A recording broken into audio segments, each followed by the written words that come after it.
नमस्कार, स्वागत है आप सभी का उत्तर प्रदेश उत्तराखंड में। मैं हूं आपके साथ आंचल कादियान और फिलहाल आप देख रहे हैं यूपी मांगे उत्तर, जिसमें आज हम बात करने वाले हैं धर्मांतरण गैंग के सबसे बड़े सरगना छांगुर बाबा की, जिसे लेकर रोजाना नए नए खुलासे हो रहे हैं। नए खुलासे भी सामने आ रहे हैं कि धर्मांतरण के इस धंधेबाज ने लड़के लड़कियों को अपने जाल में फंसाने के लिए बकायदा कोड वर्ड बना रखे थे।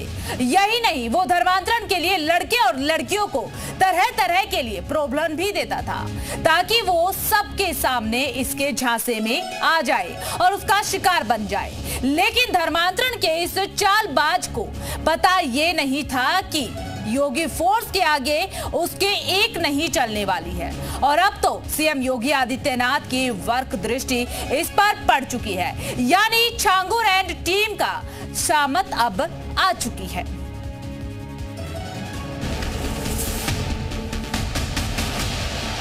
यूपी एटीएस के शिकंजे में छांगुर उर्फ जलालुद्दीन एक एक कर सारी रात उगल रहा है। शातिर दिमाग, शैतानी करतूत के आका जलालुद्दीन के एक एक कारनामे का काला चिट्ठा सामने आ रहा है। और अब जो कोड डिकोड हुआ है, वो इसकी शातिर साजिश को बेनकाब करने के लिए काफी है। एटीएस की जांच में सामने आया है कि धर्मांतरण का खेल खेलने वाला छांगुर अपने लोगों से बातचीत में कोड वर्ड का इस्तेमाल करता था। मिट्टी पलटना शब्द इस्तेमाल धर्मांतरण के लिए करता था। जिन लड़कियों का धर्मांतरण करवाया जाता था, उन लड़कियों को प्रोजेक्ट कहा जाता था और लड़कियों को मानसिक रूप से प्रभावित करने के लिए छांगुर अपने सहयोगियों से बातचीत के दौरान काजल शब्द का इस्तेमाल करता था और दर्शन शब्द का मतलब होता था छांगुर से लड़की को मिलवाना। जांच में ये बात सामने आई है कि छांगुर उर्फ जलालुद्दीन हर तरीके से लोगों को धर्मांतरण के जाल में फंसाने की कोशिश करता था। लड़कियों को टारगेट कर उन्हें जाल में फंसाता था। निकाह के लिए छांगुर धर्मांतरण को नया जीवन शुरू करने की शर्त बताता था, फिर शादी कराकर उन पर धर्मांतरण के लिए दबाव बनाता था। धर्मांतरण के लिए लड़कियों को पैसे का लालच भी दिया जाता था। लड़कियों को विदेश भेजने के सपने दिखाए जाते थे। वहीं युवाओं को नौकरी, विदेशी यात्रा और स्कॉलरशिप के सपने दिखाए जाते थे। छांगुर के इस छलावे में कई लड़के लड़कियां फंसे। धर्मांतरण को लेकर रेट तक फिक्स किया गया था। सनातन के खिलाफ छांगुर उर्फ जलालुद्दीन की साजिश बेनकाब हुई तो योगी सरकार उस पर अपने हिसाब से एक्शन ले रही है। छांगुर के धर्मांतरण वाली कोठी को ध्वस्त कर दिया गया। योगी आदित्यनाथ ने भी साफ कर दिया कि धर्मांतरण के एजेंडे को कामयाब नहीं होने दिया जाएगा। अभी बलरामपुर में एक बड़ी कार्रवाई को हम लोगों ने आगे बढ़ाया है। आपने देखा होगा, उसने रेट तय किए थे, यानी कैसे धर्मांतरण के कार्यक्रम को आगे बढ़ाना है, लोगों को कैसे धर्मांतरित करना, सबके रेट उसने तय किए हुए थे। विदेशी फंडिंग से धर्मांतरण का रैकेट चलाने वाले छांगुर की काली करतूतों का पुलिंदा बनाने में एटीएस जुट गई है। वो जल्द ही उसे उसके अंजाम तक पहुंचाएगी। ब्यूरो रिपोर्ट, जी मीडिया। तो देखिए, हमने रिपोर्ट में तमाम खुलासे सुने, किस तरीके से रेट फिक्स किए गए थे, कोड वर्ड में बात जो है होती थी। इतना ही नहीं, बल्कि एक और खुलासा आपको बताती हैं। दरअसल इस बाबा ने कन्वर्जन की एक टास्क फोर्स भी बना रखी थी। छांगुर के स्पेशल 50, जिनके बारे में आज आपको बताते हैं। 50 युवक आलिशान कोठी में रहते थे, धर्मांतरण की गतिविधियों में लगे रहते थे, डर, दबाव, हिंसा फैलाते थे। छांगुर की कोठी में इनका ब्रेन वॉश किया जाता था।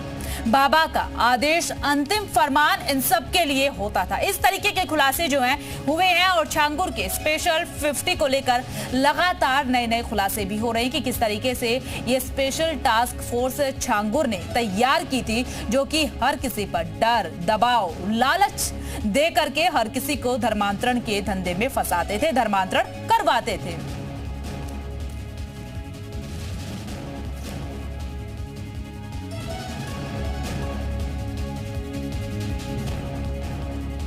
तो चलिए, इसी पर चर्चा करने के लिए हमारे साथ कुछ खास मेहमान जुड़ चुके हैं। सबसे पहले उनका परिचय करवा देते हैं, फिर चर्चा की शुरुआत करेंगे। मौलाना शहाबुद्दीन रजवी बरेलवी हमारे साथ जुड़ चुके हैं, जो कि अध्यक्ष है AIMJ के। इसी के साथ हमारे साथ जुड़ चुके हैं ऑल इंडिया मुस्लिम जमात के जुड़े हुए हैं। इसके साथ ही हमारे साथ हिंदू धर्म गुरु भी थोड़ी देर में जुड़ेंगे। फिलहाल अमितोष पारिकर विश्व हिंदू परिषद के प्रवक्ता हमारे साथ जुड़ चुके हैं। अवधेश पांडे बीजेपी प्रवक्ता हमारे साथ जुड़े हुए हैं। मेजर आशीष चतुर्वेदी समाजवादी पार्टी के नेता हमारे साथ जुड़े हुए हैं। AK धर द्विवेदी पूर्व DG हमारे साथ जुड़े हुए हैं। आप सभी खास मेहमानों का सबसे पहले मैं स्वागत करती हूँ और स्वागत के साथ ही जो चर्चा है वो करना चाहेंगे हम तमाम जो विश्व हिंदू परिषद के प्रवक्ता हमारे साथ जुड़े हुए हैं उनके साथ करेंगे, लेकिन बीजेपी से शुरुआत करेंगे। हमारे विश्व हिंदू परिषद के प्रवक्ता जो हमारे साथ जुड़े अमितोष जी, उनके साथ हम करेंगे।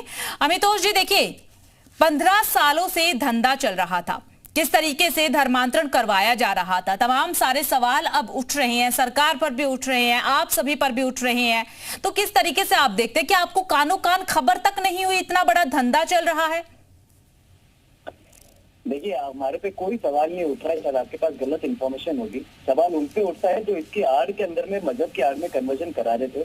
2022 में ऑलरेडी आ चुका था विषय और 2022 पे भी नहीं, मुस्लिम धर्मगुरुओं की तरफ से, मुस्लिम स्कॉलर की तरफ से सवाल उठाए जा रहे हैं कि यहाँ पर धर्मांतरण हुआ। आप सुन लीजिए, यहाँ पर धर्मांतरण हुआ तो बुलडोजर एक्शन हो गया है। जब बरेली में धर्मांतरण हुआ उन्हें घर वापसी कहा जा रहा है। इस तरीके के सवाल उठ रहे हैं।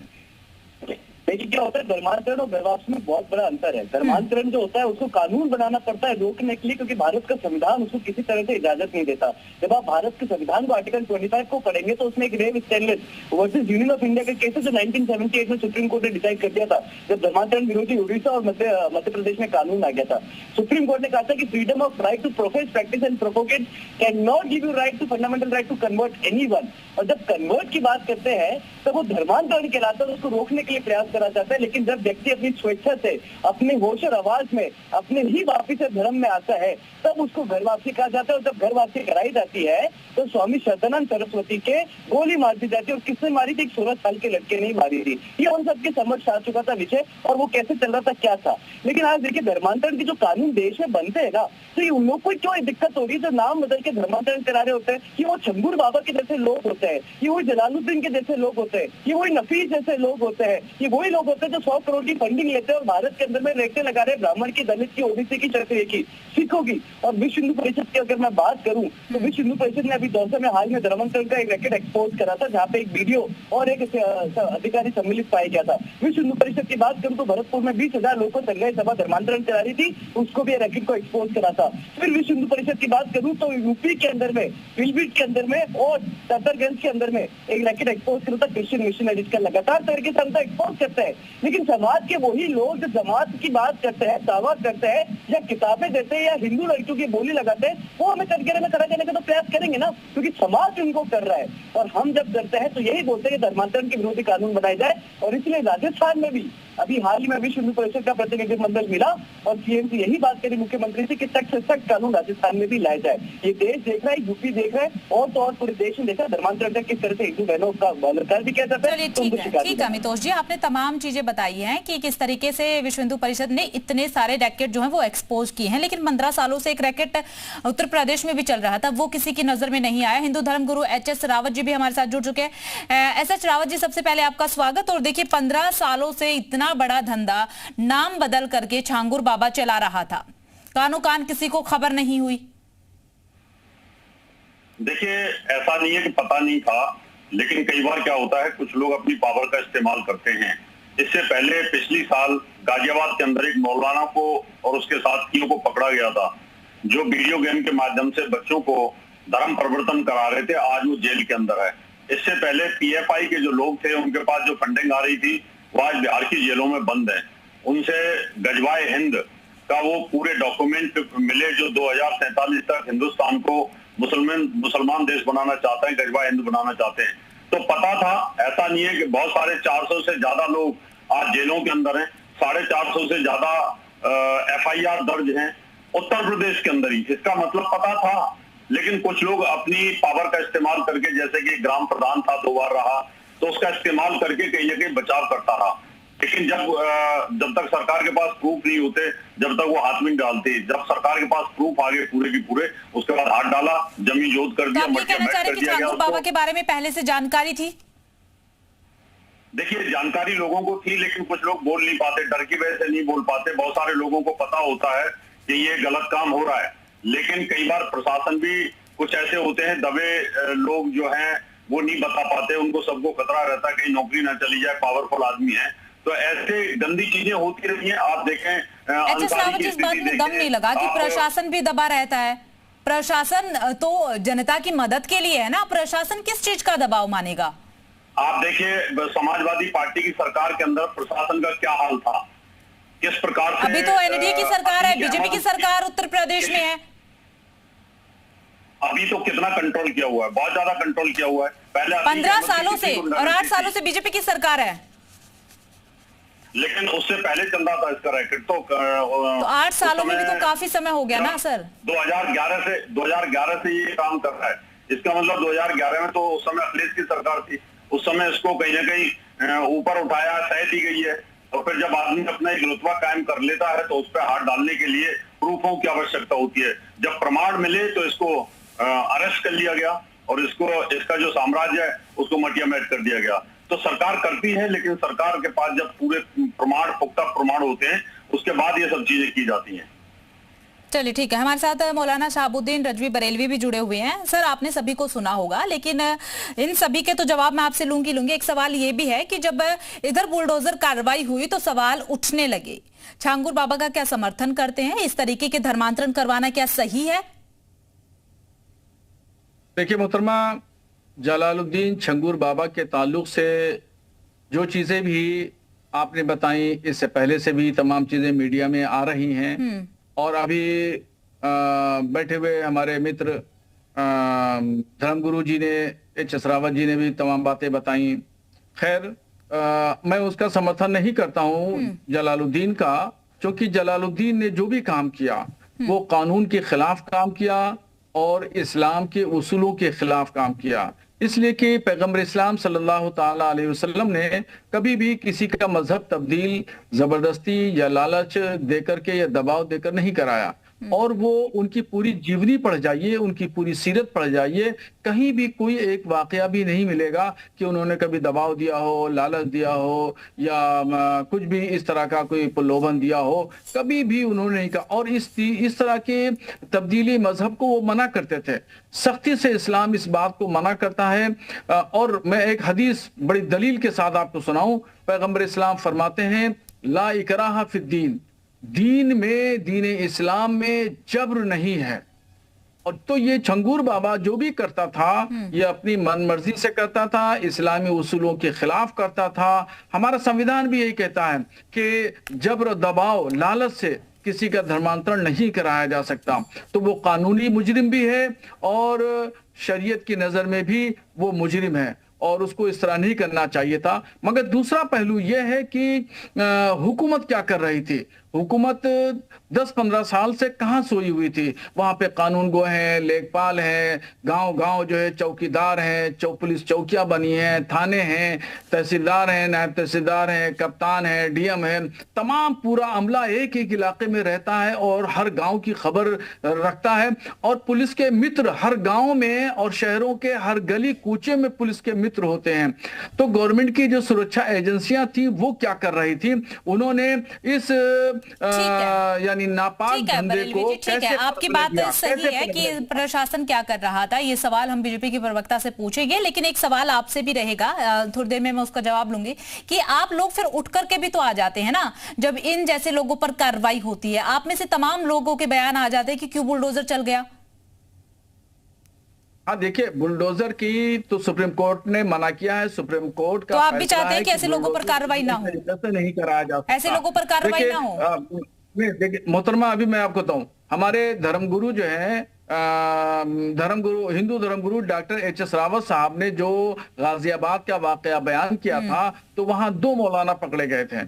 एक मौलाना उमर गौतम और दूसरे मौलाना नईम सिद्दीकी। उनको धर्मांतरण के ताल्लुक से बंद कर दिया गया जेल में। उसके बाद में साल भर के बाद या 15 महीने के बाद उनकी जमानत हुई और कोर्ट ने उनको बरी कर दिया। कोई सबूत पुलिस पेश नहीं कर सकी और एफआईआर जो लिखी थी, एफआईआर के ग्राउंड पे उनको जेल भेज दिया गया। और पुलिस वहां कोर्ट में जाकर के कोई भी सबूत नहीं पेश कर सकी, इसलिए कोर्ट ने उनको बाइज्जत बरी कर दिया। चलिए ठीक है, इसलिए सवाल लेकिन उठता छांगुर है, को लेकर तो तमाम सारे सबूत भी आ रहे हैं, तमाम सारे बयान आ चुके हैं, तमाम सारे सबूत भी है, कई सारे खुलासे हुए हैं। ठीक है, आपका रुख करेंगे, अवधेश पांडे जी का रुख करते हैं। देखिए अवधेश जी, तमाम लोगों को सुना, जो हमारे साथ पैनल में बैठे हैं तमाम उन लोगों को भी सुना, घूम फिर करके सवाल यही आ जा रहा है, सरकार क्या कर रही थी इतने सालों से? आपकी नाक के नीचे इतना बड़ा धंधा चलता रहा, किसी को कानो कान खबर नहीं हुई? देखिए, ये धर्मांतर बैंक का जो माफिया है ये पकड़ा गया है और उसका पूरा नेटवर्क सरकार ध्वस्त कर रही है और उसको मिट्टी में मिलाने की कार्रवाई हो रही है। उसके पूरे नेटवर्क को नेस्तनाबूद करने का काम भी चल रहा है।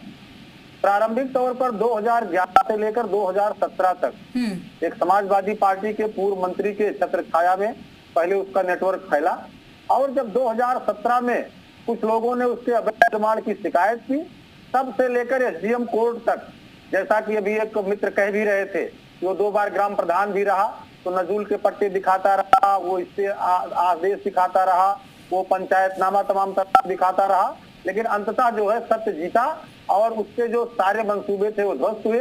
और 2024 से जो कार्रवाई शुरू हुई एटीएस की, उसने दूध का दूध और पानी का पानी कर दिया।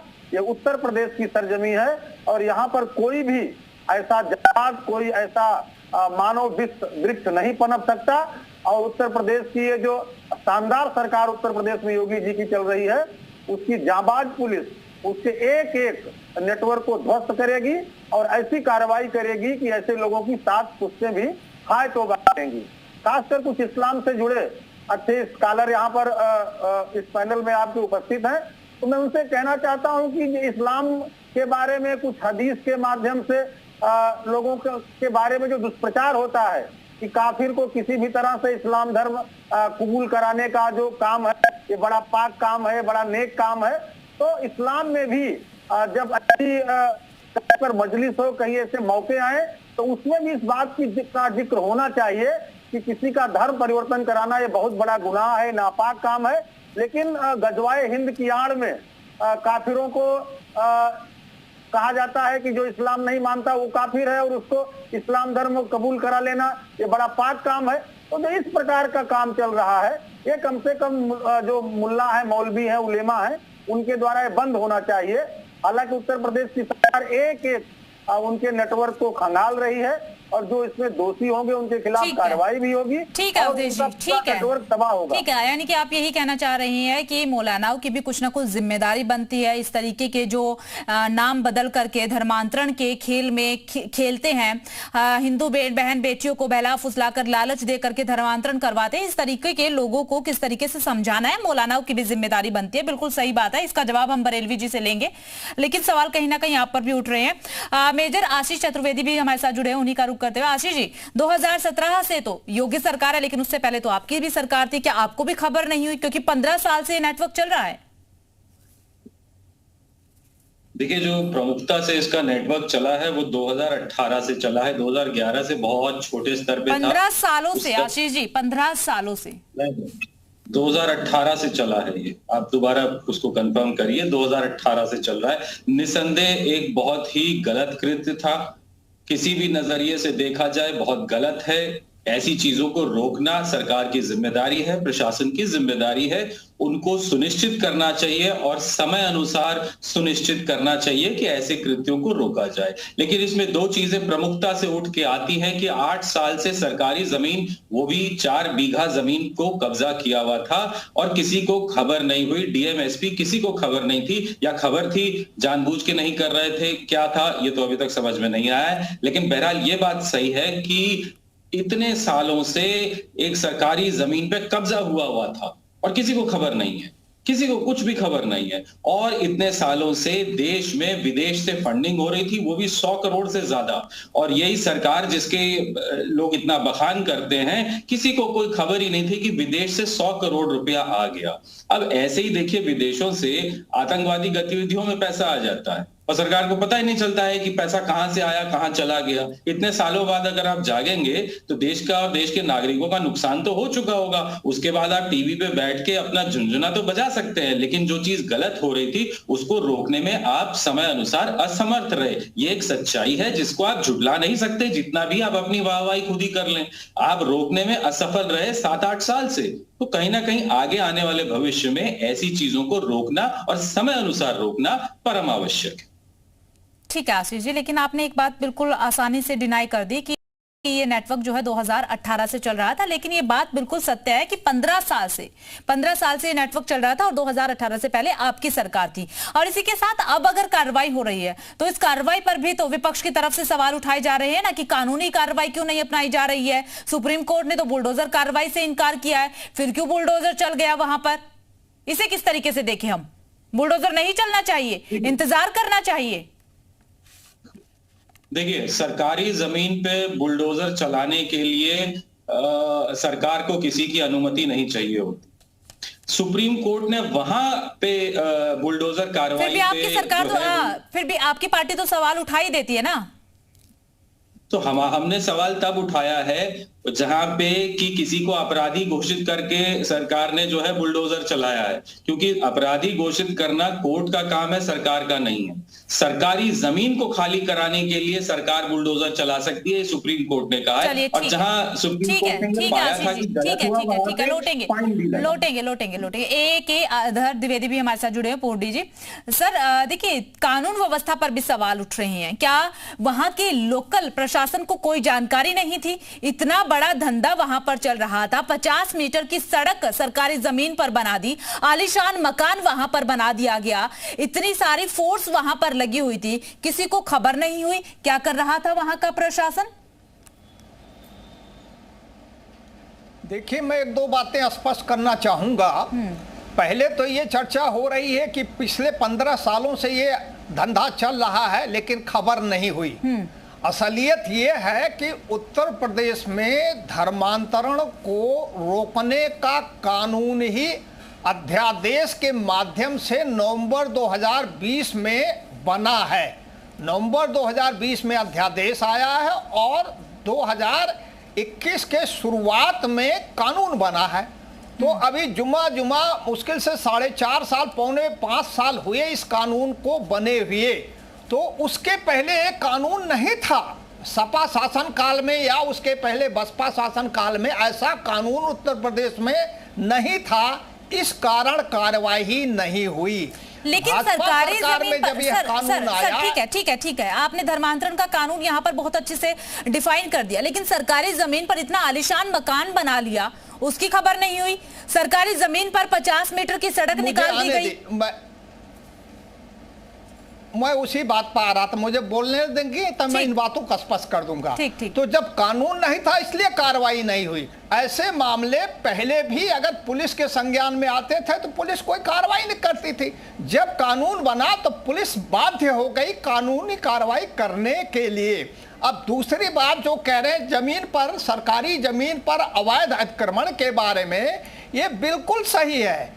ये कानून सरकारी जमीन पर अवैध अतिक्रमण कोई करता है तो उसको अतिक्रमण को हटाने का, रोकने की प्रक्रिया सरकार ने बना रखी है। वो बहुत पहले की है, 40-50 साल पहले से बनी हुई है वो प्रक्रिया। वो कानून सपा शासन काल में भी था, बसपा शासन काल में भी था और वर्तमान शासन काल में भी है।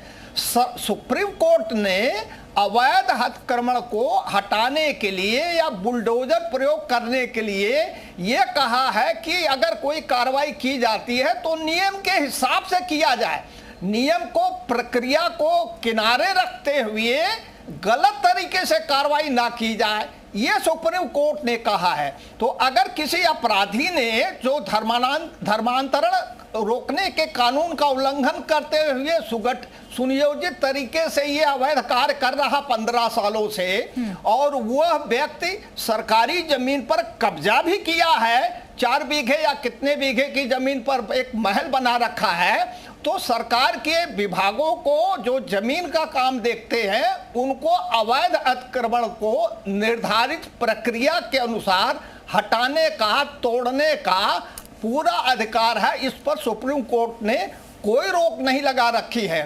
तो ये जो कार्रवाई हो रही है बुलडोजर वाला, ये सही है, बिल्कुल सही है, इसमें कोई गलती नहीं है। अगर किसी को लगता है कि इसमें प्रक्रिया का उल्लंघन हुआ है, वो बड़े आराम से सुप्रीम कोर्ट, हाई कोर्ट जा सकता है। कार्रवाई सही हो रही है, लेकिन सवाल ये उठ रहा है कि कार्रवाई पहले हो जानी चाहिए थी। चलिए ठीक है, एच.एस. रावत जी का हम रुख कर लेते हैं। एच.एस. रावत जी देखिए, ठीक है सर, लौटेंगे आपके पास। एच.एस. रावत जी देखिए, कई मुस्लिम स्कॉलर्स की तरफ से, धर्मगुरुओं की तरफ से ये सवाल भी उठ रहा है कि बरेली में जो मुस्लिम लोगों का धर्म परिवर्तन करवाया गया तो उन्हें घर वापसी कह दिया गया है, और जब हिंदुओं का धर्म परिवर्तन करवाया जाता है तो कह देते हैं कि बहला फुसला करके लालच देकर धर्म परिवर्तन करवा दिया गया। कुल मिलाकर के ये कहा जा रहा है कि दोनों ही तरफ ऐसे लोग हैं, तो दोनों ही तरफ शिकंजा कसना चाहिए, सिर्फ एक ही तरफ लोगों को क्यों टारगेट किया जा रहा है?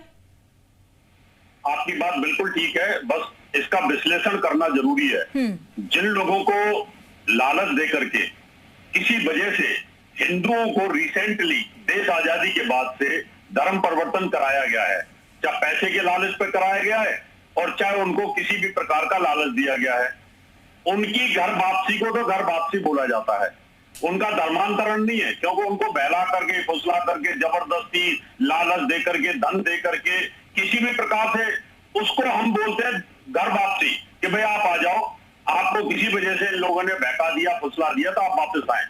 लेकिन जो लोग शुरू से हजारों वर्ष से हिंदू में सनातनी है, उन लोगों को अगर बहला फुसला करके धर्म परिवर्तन कराया जाता है, वो है धर्मांतरण।